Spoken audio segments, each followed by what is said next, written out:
Hey guys, welcome back to Seller Sessions. Today I bring in Melissa Simonsson. How you doing? Hello, everybody. I'm doing very well.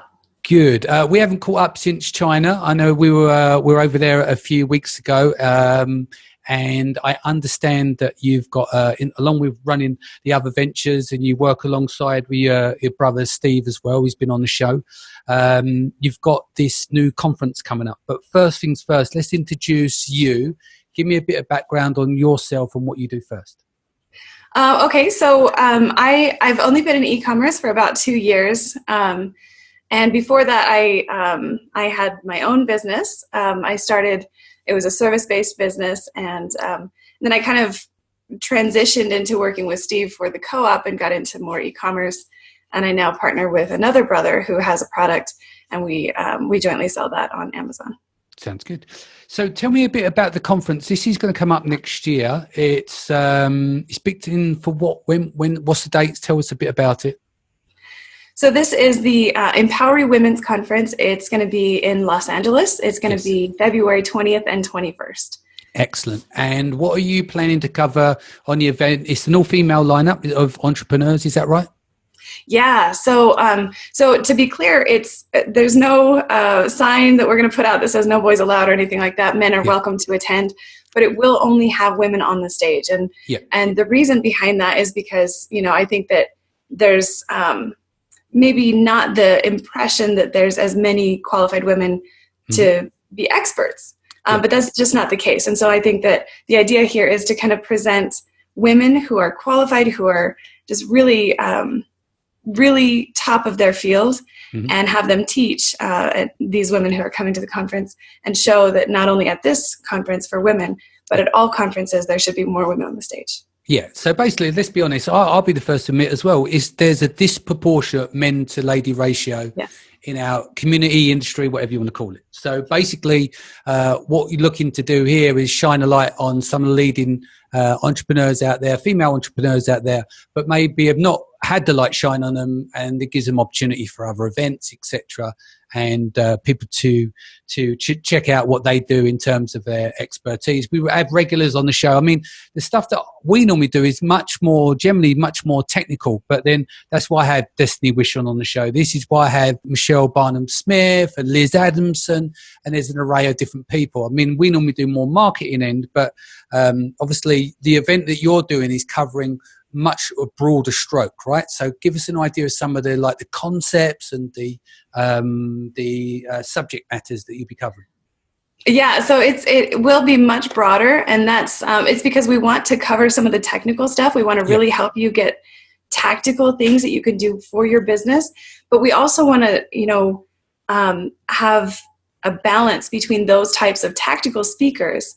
And also have some speakers that are, more motivational, inspirational, and that kind of thing that is more to the tone, I think, that women are responsive to. And I think even having these women on the stage, it's not just to show that there's enough experts who are women, but it's also to show the women who are attending, you should come out to more of these events, because there's going to be people who you can identify with. And that's a really big deal. I think maybe you guys don't... they may not really see this. They may not even notice it.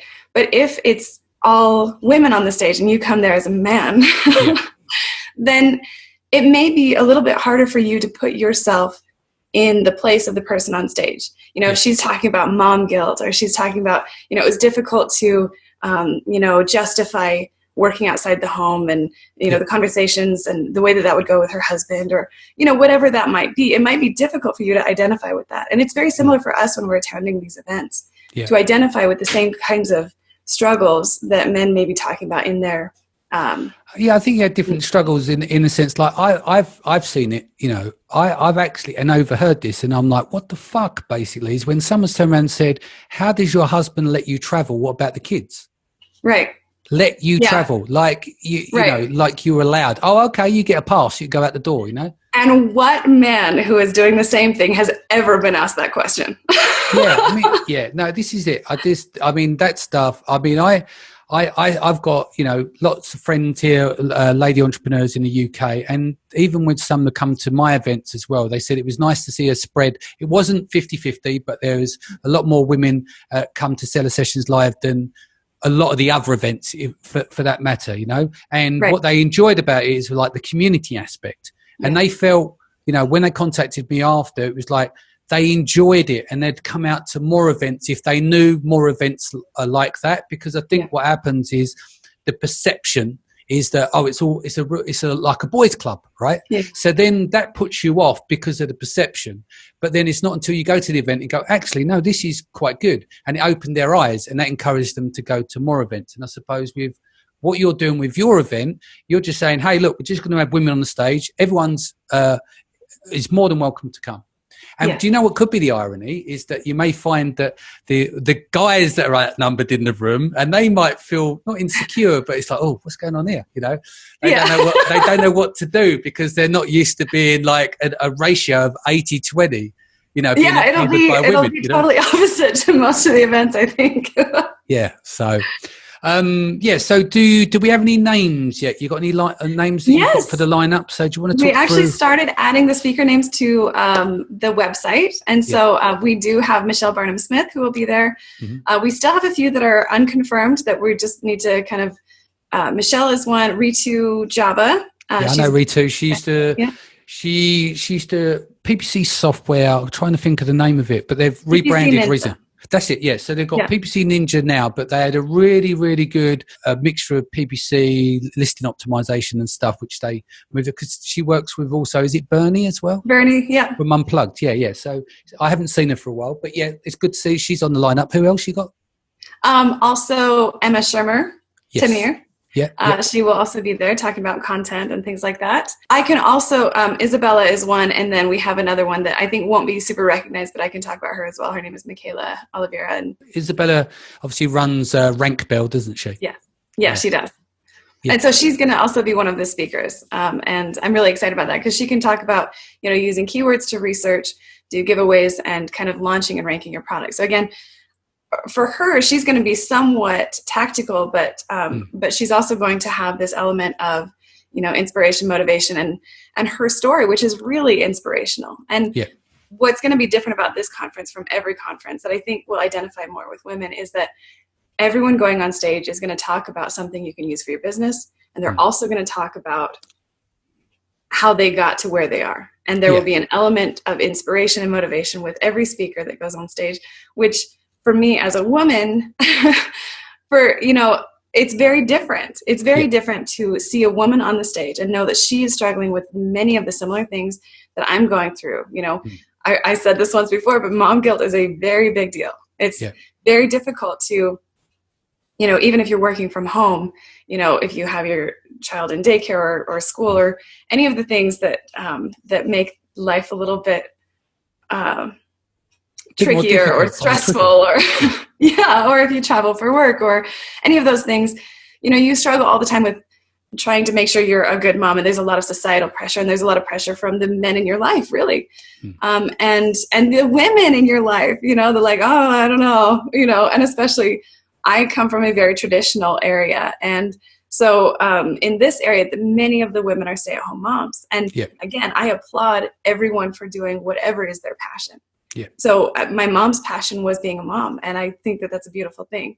For me, it's working, I say outside the home because I don't work, but I really work from home. But it still counts as being outside the home. So that's a whole different ballgame, I think. Because the style of content generally, and I'm generalizing here, for guys like they want to know what the latest ninja hacks and tactics are, and it's very technical and etc. But then that's not always met the needs of what you guys want as well. Do you see what I mean? It's like the things I spoke to, people have been pressurizing me saying, you should get more inspirational people at your conference and stuff like that. And I'm like, we have a style. That's it. We've got female presenters at our conference, but we have a style. It's not about inspirational stories. You can go to Silicon, you can go to other events for that. What people come to us for is that raw marketing on and off Amazon. That's our on-brand signal. Does that make sense? It does, yeah. And that's really, that kind of speaks to what this event is, because I had someone ask me, why exclude men from this? Why not just have an event? And it's really not about excluding men. It's about having one where we're saying, this is one event that's catered to women. There's many events that technically right now are really catered toward men, and we want to show that it shouldn't be that way. So if we can do this successfully for one event, it might impact all of the other events. Yeah. So it's not about excluding or anything for this one event. It's about having one event, just one out of the many that is speaking to women. And I'll tell you, there's a significant difference seeing a woman on the stage. I can actually take her story and apply it to my life. Yeah. And then all of a sudden I feel like, I think I might be able to do that. She was having a rough time with the same things as me.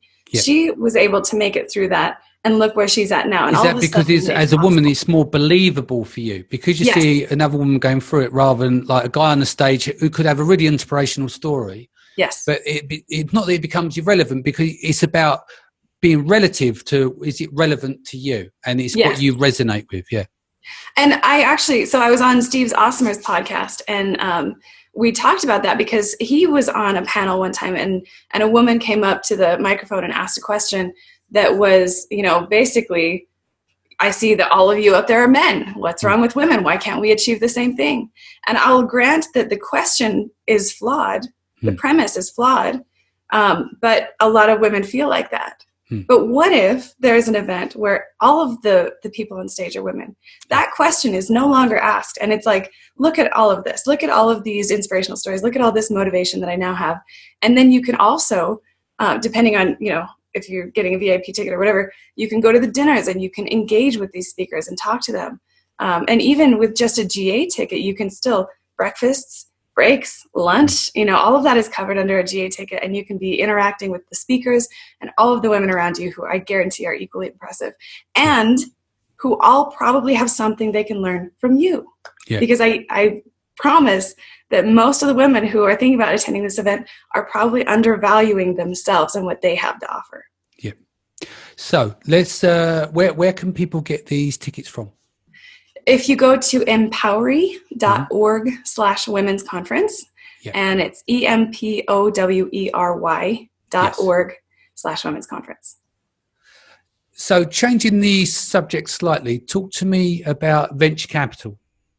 So one of the reasons why we kind of started wanting to do this Women-Owned Business, not just about events and e-commerce, but also, I think people are well aware of the disparity in pay and stuff like that for women in the workspace in general. But they kind of have the impression that doesn't really apply as an e-commerce seller or as a woman entrepreneur, because they're just selling product. Nobody knows if you're a man or a woman. But there is a way that this is still impacted for women founders and women CEOs, and that is only 2.2% of venture capitalist funds were awarded to women in 2018. Wow. 2.2%.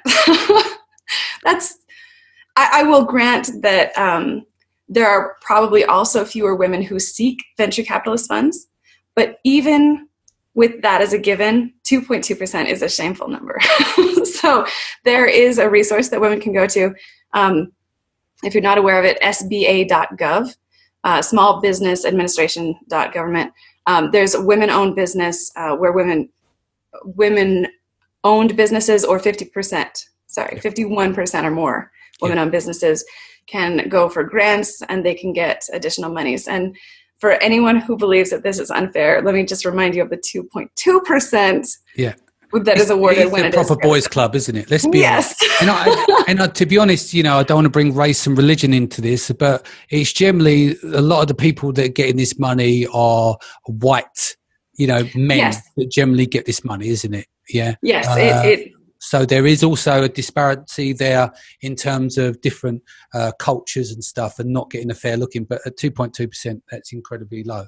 So that's definitely true. What do you think is the steps that are going to change that? Do you think it just comes from outside in? There's going to have to be more money pools, more VC funds that are literally run by women to infect on that change. Yes, I do think that. And I'll tell you, there's there's several movements going on right now. One is the $1 billion fund, and that is women VCs who are granting money to women-owned businesses, and they're doing that until they reach $1 billion that has been granted to women-owned businesses and beyond, I'm sure. The Office of Women's Business Ownership is sort of on the job, and they're part of the Small Business Administration. And so there's definitely a movement taking place, but I think it's going to take some time, and I think it's going to take more people being aware that there's a disparity and taking steps to address it. Yeah, that makes sense. Sounds good. Okay. So moving on. Excellent. And let's talk about Empowery. We haven't really covered too much of it on the show. Explain what the process is behind it, and what the overall view is for people that don't know what Empowery is. Definitely, yeah. So this was co-founded by Steve Simonsson and Evan Hackle. Steve, as most people know, is a lifelong entrepreneur and has 30 plus years experience in e-commerce, which is off the charts, right? For the people that we know. His first shopping cart sale was in 1998, which is unheard of.